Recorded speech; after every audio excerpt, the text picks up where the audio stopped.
nuestra vida. Señor amado, ayúdanos en nuestras debilidades a poder fortalecernos en las verdades de tu palabra. Asimismo, esta mañana, Señor, nos unimos en oración pidiendo sanidad por esta vida, Señor, que tú conoces su condición, tú conoces, Padre, la lucha.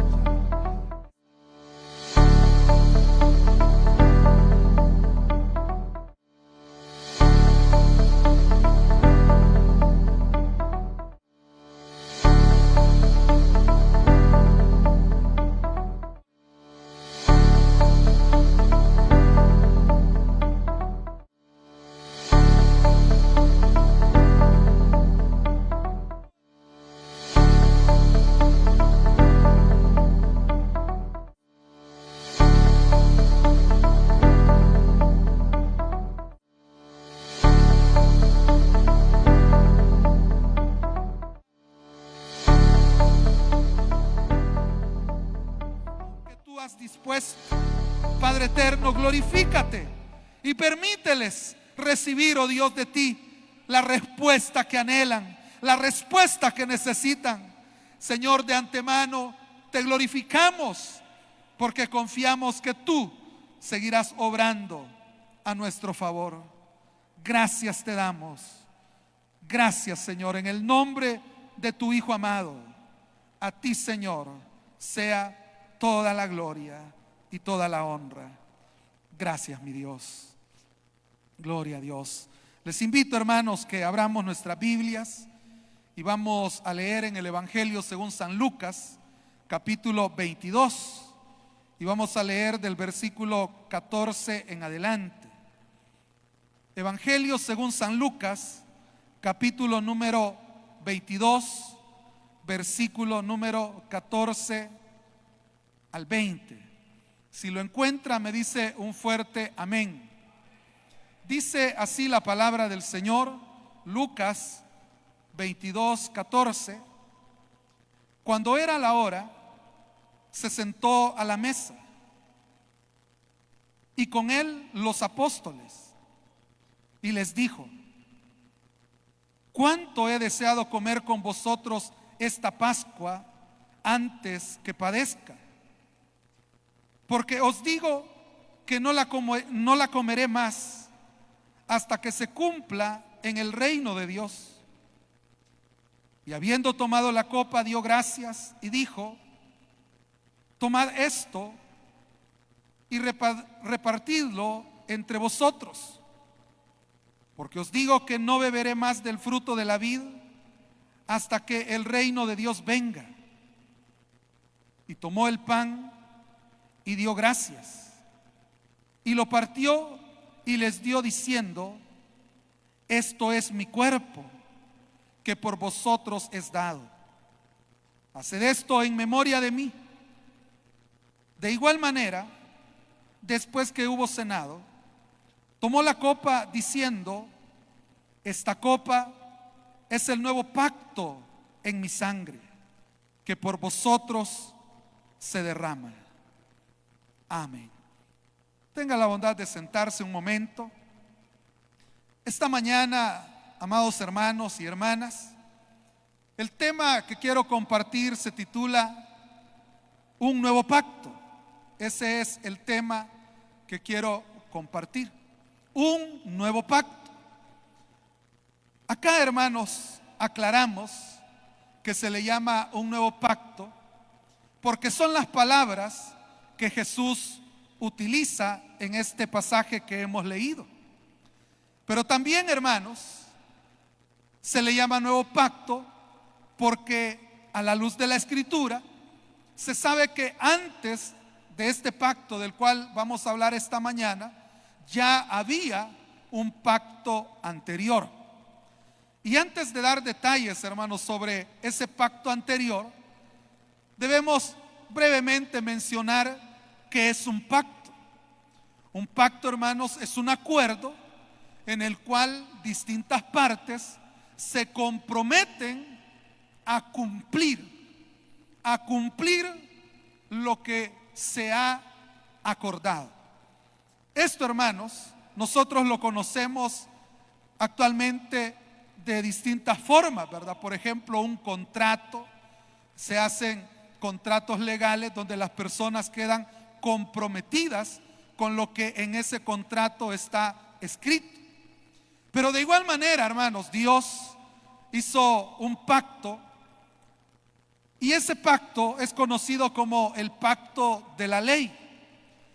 Y usted y yo tenemos referencia de ese antiguo pacto en las Escrituras.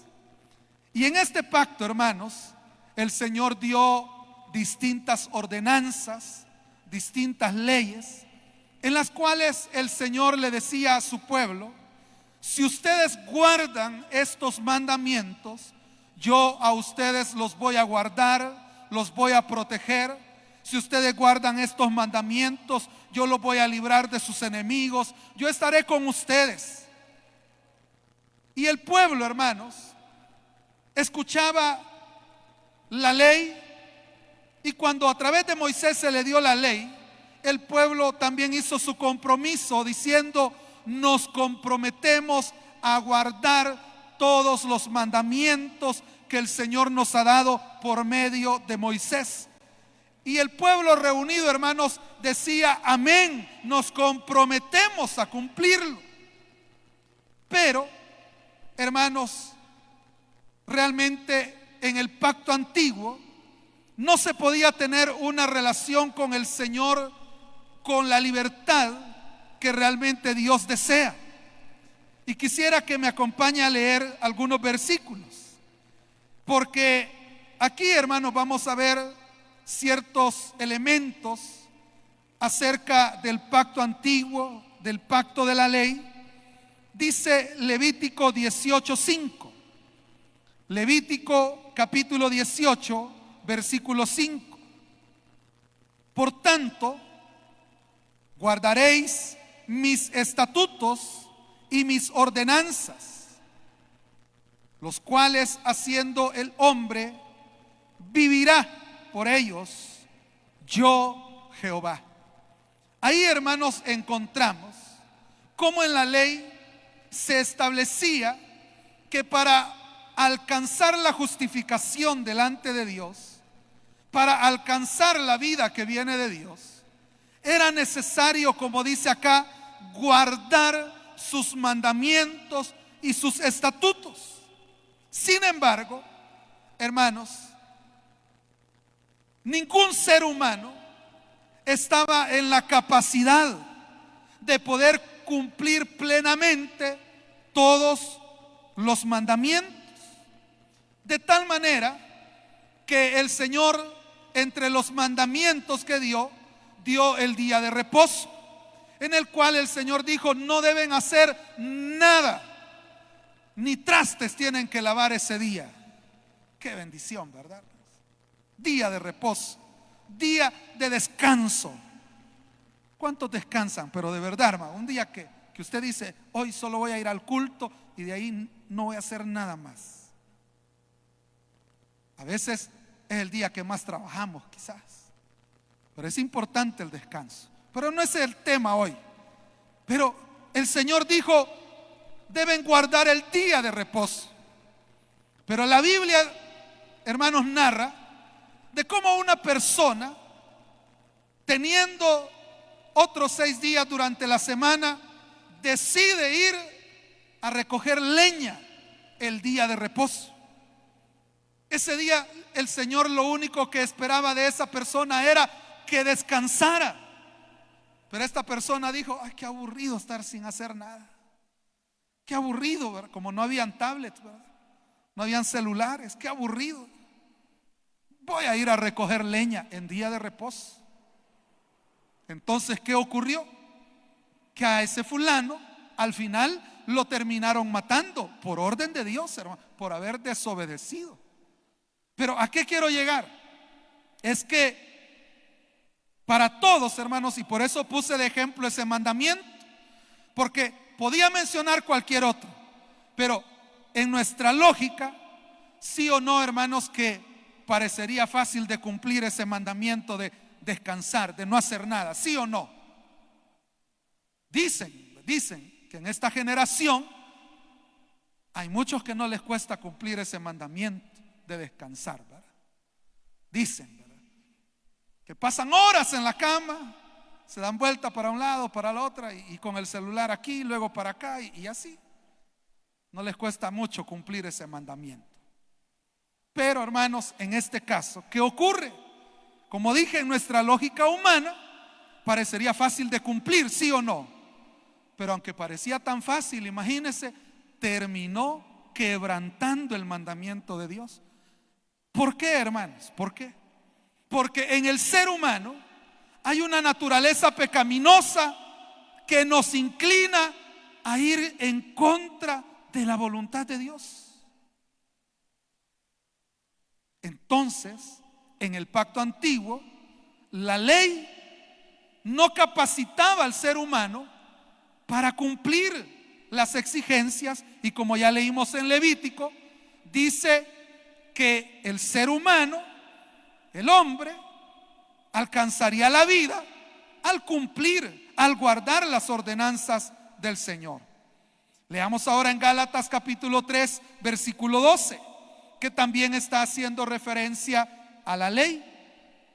Y dice: y la ley no es de fe, sino que dice: el que hiciere estas cosas vivirá por ellas. Básicamente, usted puede ver que es lo mismo de lo que está hablando. Que la ley, hermanos, se espera un cumplimiento total para poder alcanzar la justificación. Pero ¿cuál es la dura realidad? Leamos Romanos capítulo 3, versículo 20. En Romanos capítulo 3, versículo 20, y luego vamos a leer en Gálatas también. Pero aquí encontramos la dura realidad del ser humano. Dice Romanos 3:20: ya que por las obras de la ley ningún ser humano será justificado delante de él, porque por medio de la ley es el conocimiento del pecado. Lo que aquí, hermanos, la Escritura está afirmando a través del apóstol Pablo es que la ley sí tiene un propósito, pero que al final no es la salvación de la persona, porque la persona no tiene la capacidad de cumplirla. Lo que la ley sí logra es señalar nuestro pecado, porque la ley es la que dice que no hay que mentir. Entonces, como la ley dice que no hay que mentir, nosotros sabemos que la mentira es pecado, que la mentira no agrada al Señor. Entonces la ley cumple un propósito importante, hermanos, porque si no hubieran normas, ¿qué pasaría? Que la vida sería un solo relajo, porque cada quien viviría de acuerdo a su criterio y diría: mire, a mí no me importa si yo le daño a usted, porque según mi criterio yo estoy viviendo bien. Es como la gente que solo barre la basura y se la tira al vecino, ¿verdad? O sea, él es alguien que busca su comodidad, que busca tener limpio su pedacito, pero no se quiere esforzar en recoger la basura, echarla en una bolsa. No, lo más fácil, ¿verdad? Solo gira la cabeza a ver si no le están viendo y la empuja para el lado del vecino. Si no hubiera normas, si no hubiera ley, así sería todo en la vida, hermanos, donde la gente diría: a mí no me importa a quien dañe, ¿verdad? Lo importante que según yo estoy bien. Pero la ley claramente señala el pecado, el error. Y el asunto, hermanos, es que aunque nos señala el pecado, no nos capacita para cumplir. Gálatas 5:3. Leamos en Gálatas 5:3, hermanos. Dice: y otra vez testifico a todo hombre que se circuncida, que está obligado a guardar toda la ley.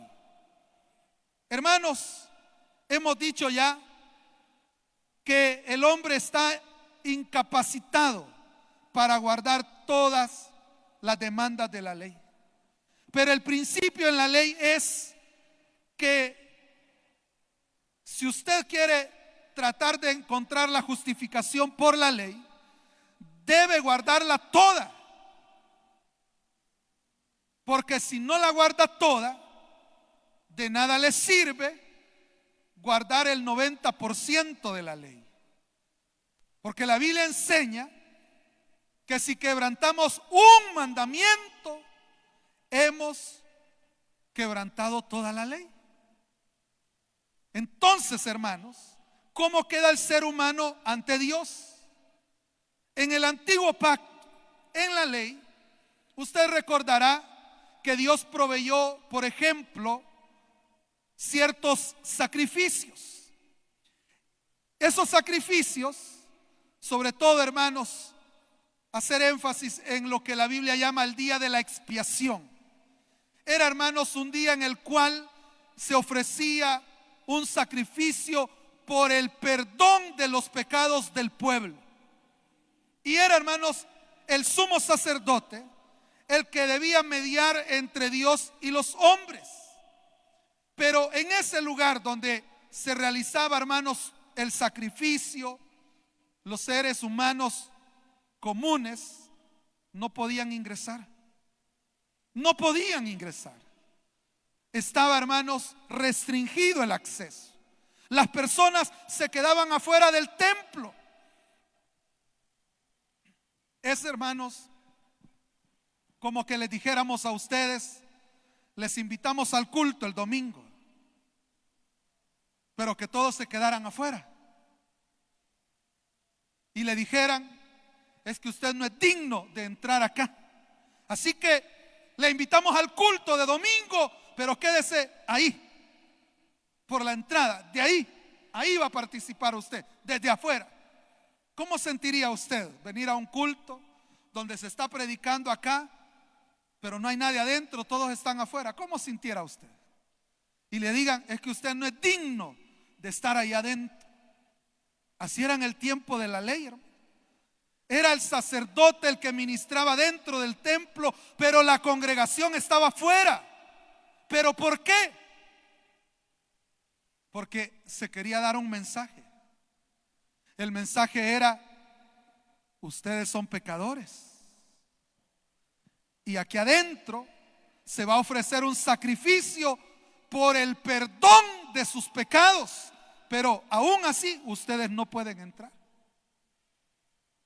Porque, como lo enseña la Escritura, esos sacrificios realmente no limpiaban el pecado, solo lo cubrían.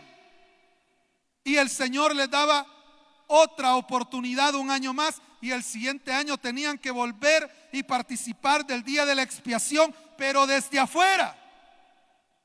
Pero ahí es donde llegamos, hermanos, a un punto muy importante, y es que ahora ya no estamos en ese pacto en el cual buscamos justificarnos a través de cumplir la ley, sino que ahora el Señor, hermanos, nos provee justificación, una justificación tan perfecta que ahora podemos tener una comunión estrecha con el Señor.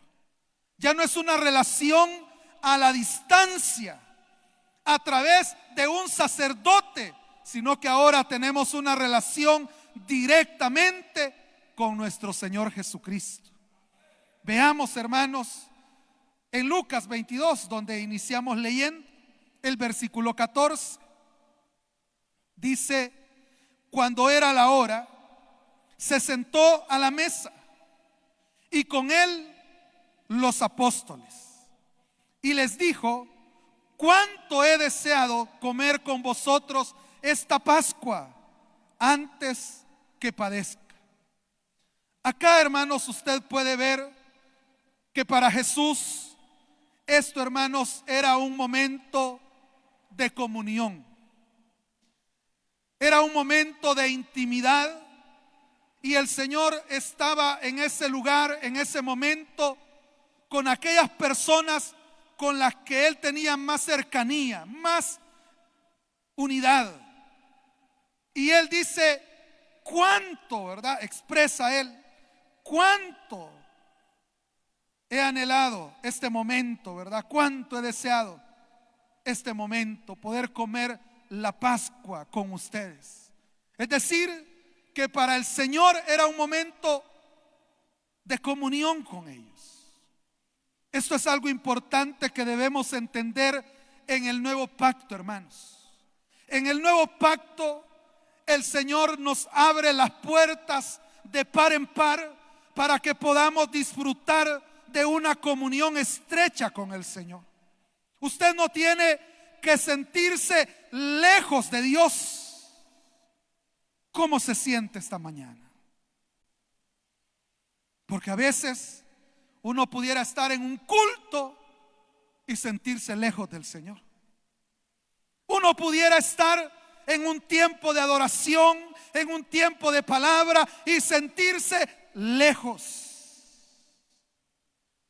Pero si usted se siente lejos, no es porque Dios lo quiera mantener a usted a la distancia, porque el Señor lo que quiere es tener comunión con nosotros. Y en este caso, el Señor dice que quería comer la Pascua con ellos. La Pascua, hermanos, lo que significa es salto. Eso es lo que significa Pascua, ¿verdad? Y hace referencia al momento cuando el Señor mató a los primogénitos de Egipto, de cómo el Señor se saltaba la casa de su pueblo. La instrucción era sacrificar un corderito y poner sangre en los postes, en el dintel de las entradas, y donde estuviera la sangre aplicada, ahí no habría muerte, sino que sería pasada por alto esa casa. Por eso la Pascua, repito, significa salto, ¿verdad? Porque se saltaba esa casa donde la sangre había sido aplicada.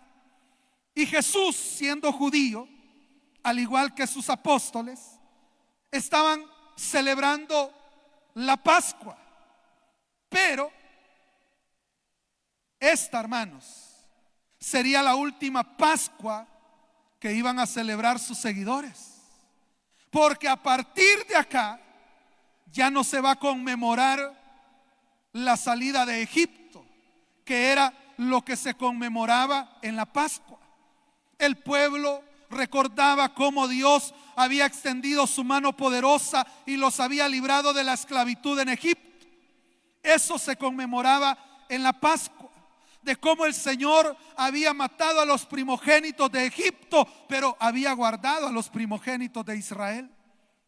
Pero ahora, hermanos, el Señor está a punto de darle un significado diferente a esta cena.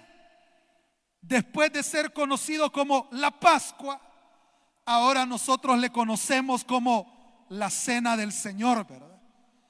Y ya no conmemoramos la salida de Egipto, sino que lo que recordamos es el sacrificio sustitutorio de Cristo para salvarnos a cada uno de nosotros.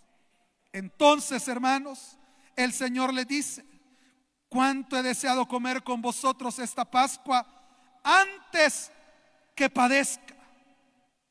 El Señor estaba próximo, esa misma noche sería capturado, iba a padecer, pero quería tener ese tiempo de comunión antes de padecer, y decidió tener ese tiempo de comunión con los suyos. Dice el versículo número 17. Aquí estamos viendo, hermanos, lo que corresponde al nuevo pacto. Dijimos comunión, ¿verdad? Antes no podíamos relacionarnos con Él porque el pecado estaba presente en nuestra vida. Pero ahora podemos acercarnos a Dios, podemos tener comunión con Él. Dice el versículo 17: y habiendo tomado la copa, dio gracias y dijo: tomad esto y repartidlo entre vosotros, porque os digo que no beberé más del fruto de la vid hasta que el reino de Dios venga. Acá, hermanos, vemos cómo para Jesús este es un momento único. ¿Por qué es único, hermanos?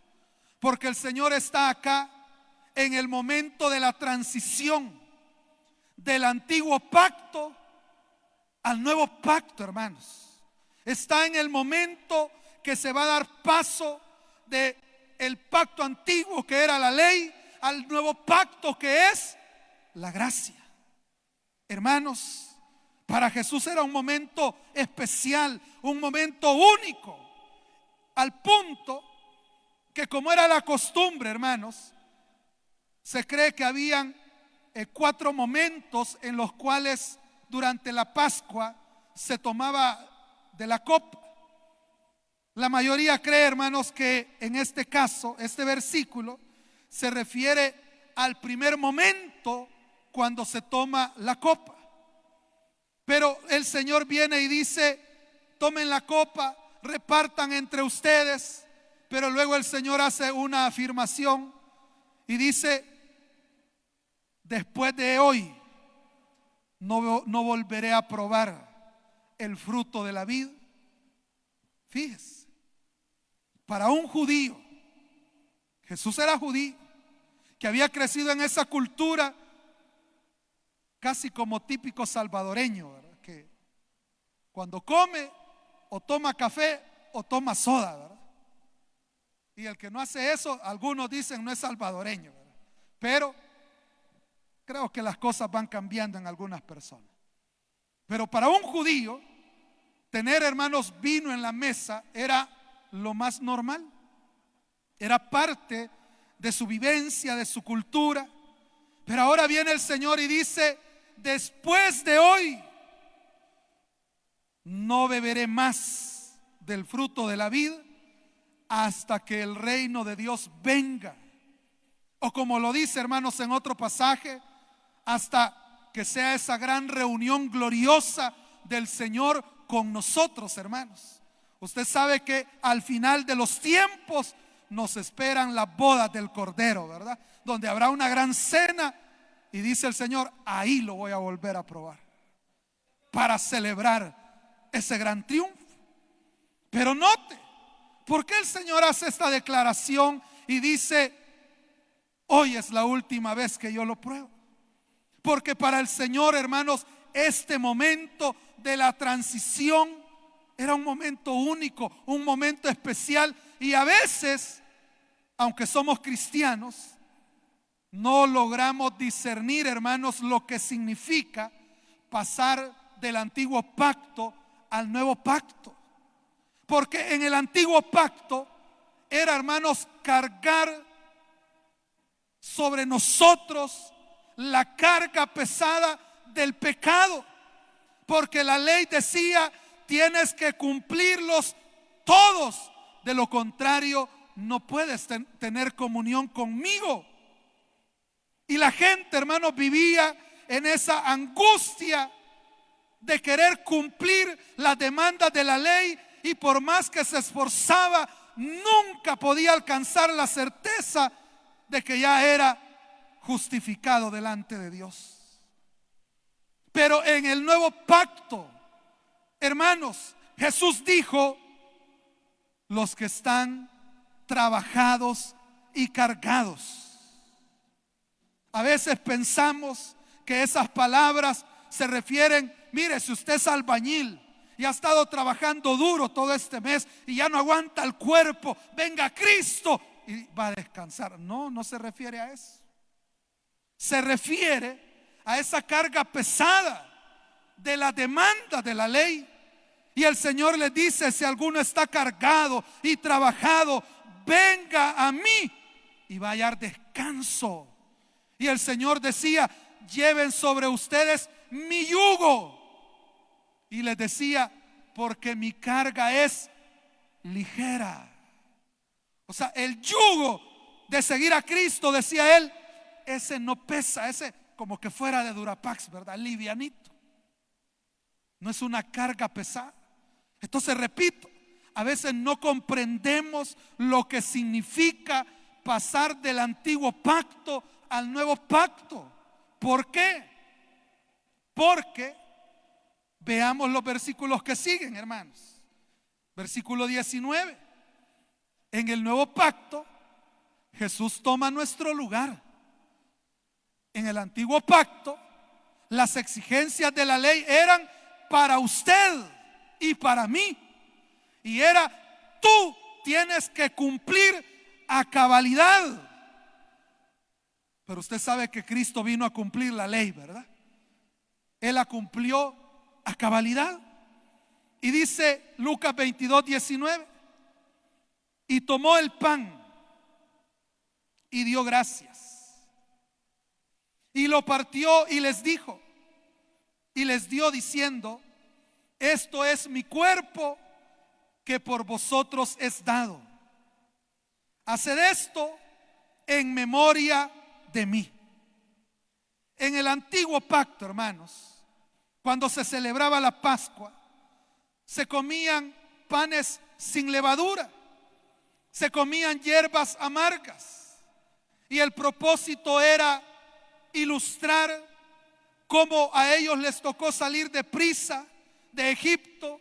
No les quedó tiempo de preparar nada, pero al mismo tiempo las hierbas amargas ilustraban los tiempos difíciles que ellos vivieron en Egipto. Pero ahora el Señor Jesús toma el pan y en lugar de hacer referencia a lo que normalmente los judíos hacían referencia cuando celebraban la Pascua, el Señor viene ahora y le está dando un nuevo significado al pan. Ya no tiene que ver con esa salida de Egipto, sino que el Señor le dice, esto es mi cuerpo. Y note lo que dice, que por vosotros es dado. ¿A qué se está refiriendo el Señor ahí? Se está refiriendo a lo que estaba a punto de sucederle, porque más tarde, después de esta cena, el Señor sería capturado, sería torturado y finalmente, hermanos, sería llevado a la cruz. Y el Señor está diciendo, este pan es mi cuerpo. No significa, hermanos, que literalmente es el cuerpo. Para todo judío eso sería una gran ofensa. O sea, ningún judío aceptaría comer carne humana. Y cuando Jesús dice estas palabras, sus discípulos entienden que está hablando simbólicamente. Pero lo que el Señor sí está diciendo es que ese pan representa su cuerpo, que iba a sufrir el castigo divino por nuestros pecados. ¿Qué significa eso, hermanos? Que el Señor Jesús, como dice el libro de Isaías en el capítulo 53, dice, el castigo de nuestra paz fue sobre él. Es decir, que cuando Jesús va a la cruz, hermanos, la Biblia dice que nuestros pecados cayeron sobre él y el castigo que nosotros merecíamos por el pecado cayó sobre él. Por eso, repito, el castigo de nuestra paz fue sobre él. Pero mire qué interesante esas palabras de Isaías, ¿verdad? El castigo, porque Dios castiga el pecado, pero ese castigo cayó sobre Cristo y lo llama el castigo de nuestra paz. ¿Por qué? Porque ahora el Señor decide tomar nuestro lugar en la cruz y usted y yo que creemos en Cristo ya no andamos la angustia, ya no andamos la intranquilidad de si vamos a poder cumplir al 100, sino que ahora tenemos la paz porque sabemos que Cristo cargó con nuestros pecados. Esa es la diferencia del antiguo pacto con el nuevo pacto. Porque en el antiguo pacto usted no podía echarle la responsabilidad a nadie, hermano. Pero en el nuevo pacto, Cristo voluntariamente dice: yo sé que tú no puedes cumplir la ley. Yo sé que tú no puedes cumplir las demandas. Yo sé que tú siempre vas a fallar. Yo sé que tú siempre te vas a equivocar y estás descalificado. Pero ¿sabes qué vamos a hacer? Yo voy a tomar tu lugar en la cruz. Yo voy a pagar el castigo que tú te merecías. Yo voy a ofrendar mi vida por ti, para que de esa manera mi justicia caiga sobre ti y de esa manera tú puedas descansar en mí. Ese es el nuevo pacto. Y dice en el versículo número 20: de igual manera, después que hubo cenado, tomó la copa diciendo: esta copa es el nuevo pacto en mi sangre, que por vosotros se derrama. Acá, hermanos, encontramos esa garantía que el antiguo pacto no nos podía dar. Acá, hermanos, Jesús está siendo claro de que ya no estamos en el antiguo pacto. Jesús está siendo clarísimo al decir que Él está estableciendo un nuevo pacto. Y en este nuevo pacto dice el Señor que ese nuevo pacto es su sangre. El vino, el jugo de la vid, simboliza, hermanos, la sangre que Jesús derramó por cada uno de nosotros. No es, hermanos, que la sangre de Jesús fuera una sangre diferente a la de otro ser humano. Él era 100% hombre. A veces la gente le atribuye poderes supersticiosos a la sangre de Cristo. Pero en realidad, hermanos, a lo que se refiere cuando se habla de la sangre de Cristo, como la Biblia lo enseña, que la vida de todo ser, ¿verdad? Animales, seres humanos, la vida, dice, está en la sangre. Lo que la Biblia nos quiere enseñar es que el Señor entregó toda su vida por nosotros. Se entregó completamente. Y por eso, hermanos, estando en la cruz, hermano, Él derramó toda su vida por nosotros. Esa sangre derramada es, hermanos, el sello de este nuevo pacto en el cual ahora usted y yo estamos.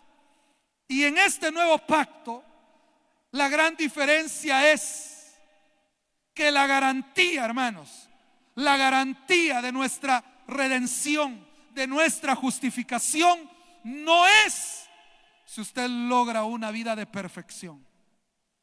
Claro, los creyentes, por amor a Dios, debemos esforzarnos por llevar una vida que honre al Señor. Pero ya no es aquel afán de no fallar, porque si no me voy a ir al infierno. Es que si así fuera, hermanos, todas las semanas nos estaríamos condenando, hermano. Todas las semanas. ¿Sabe qué nos tocaría? Decirle, hermano, reciba a Cristo otra vez. Así nos tocaría. Pero en realidad, en el nuevo pacto, lo que usted puede ver es que quien paga el precio por nuestros pecados es Cristo. En el antiguo pacto, la persona no podía evadir esa responsabilidad. Y la ley le decía: tienes que cumplir el 100%, o si no, de nada te sirve.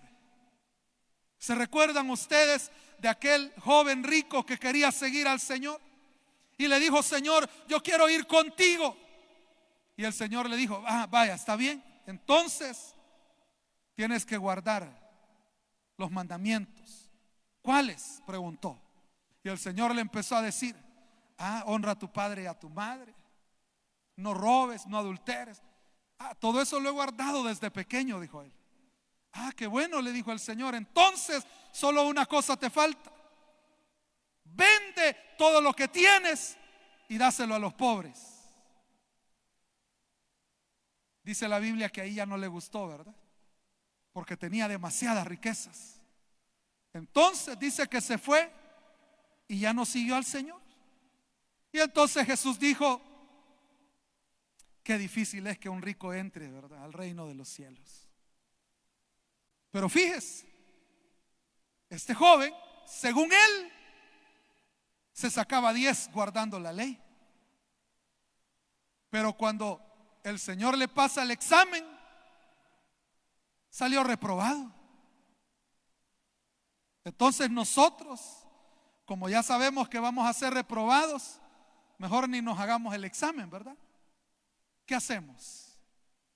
Venir a Cristo, porque Cristo ya pagó por nosotros, porque Cristo ya murió por usted y por mí, porque en este nuevo pacto el que paga el precio no es usted, el que paga el precio es nuestro Señor Jesucristo. Y entonces, hermanos, ¿qué nos queda? Confiar en lo que la palabra de Dios nos enseña, en las verdades de este nuevo pacto. Leamos Colosenses capítulo 1, versículo 13 al 14. Colosenses 1, del 13 al 14 nos dice: Él nos ha librado del poder de las tinieblas y nos ha trasladado al reino de su amado Hijo, en quien tenemos redención, es decir, liberación por su sangre, el perdón de pecados. Mire qué tremendo lo que está afirmando acá. Dice: Él nos ha librado del poder de las tinieblas. Es decir, que antes estábamos sometidos, estábamos esclavizados al poder de las tinieblas. Pero dice que el Señor nos ha trasladado, mire qué cambio más radical, nos ha trasladado de las tinieblas al reino de su amado Hijo. Qué cambio más especial, ¿sí o no, hermanos?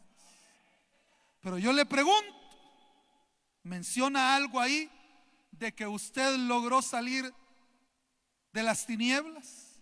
¿Menciona algo ahí de que usted fue el que logró liberarse?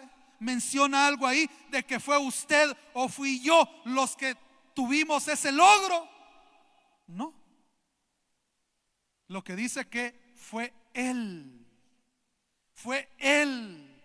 el que nos liberó de las tinieblas, fue Él quien nos trasladó al reino de su amado Hijo, porque todo lo ha hecho Él. Y dice el versículo 14: en quien tenemos redención por su sangre. ¿Por qué por su sangre? Por lo que ya dijimos, porque Él pagó el precio que nos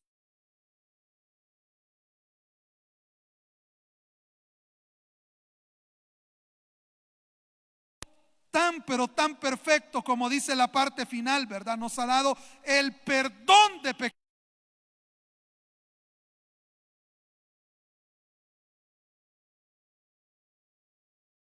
Tiene que quedarse lejos.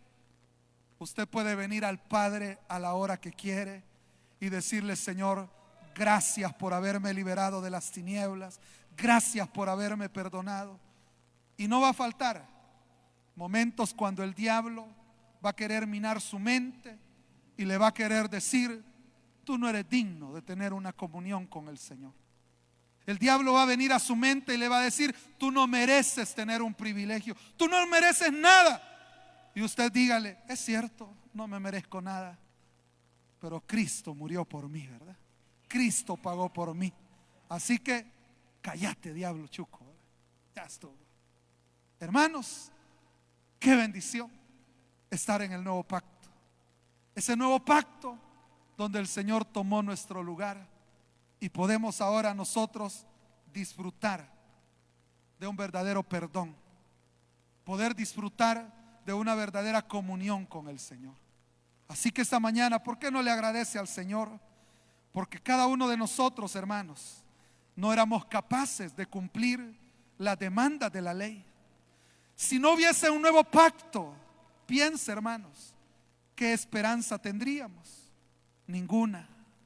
Pero ahora en el nuevo pacto, el Señor nos da una total confianza, porque ya no depende de nosotros, sino de lo que Él hizo en la cruz. Ahí donde está, alabe al Señor y dígale: gracias, Señor, gracias por haberme redimido.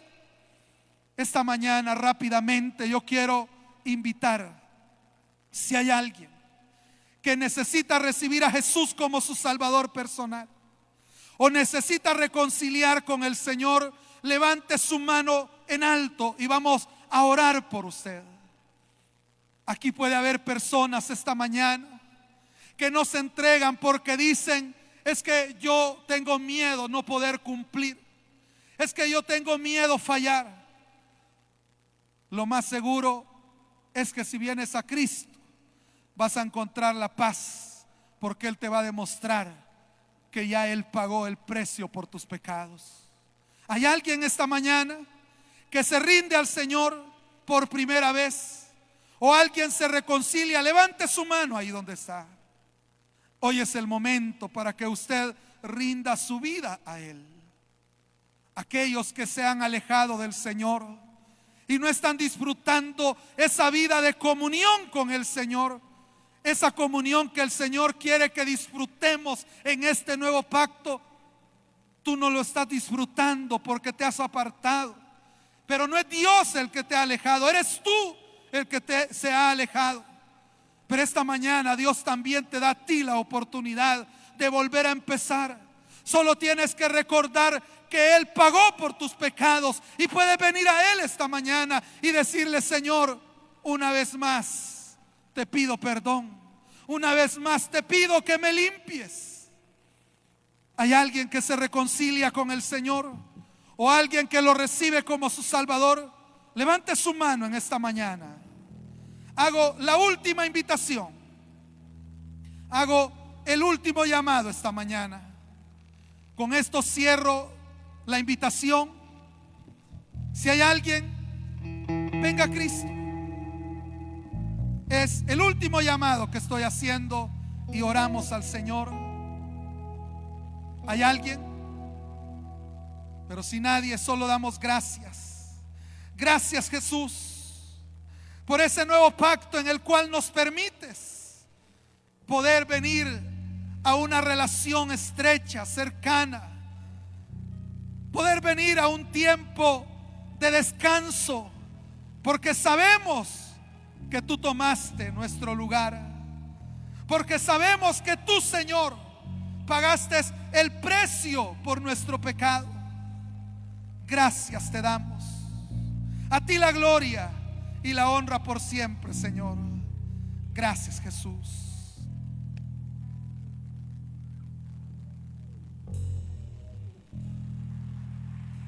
Dios. Aleluya. Vamos a finalizar, hermanos. Invito que se pongan de pie. Vamos a orar y darle gracias al Señor por esta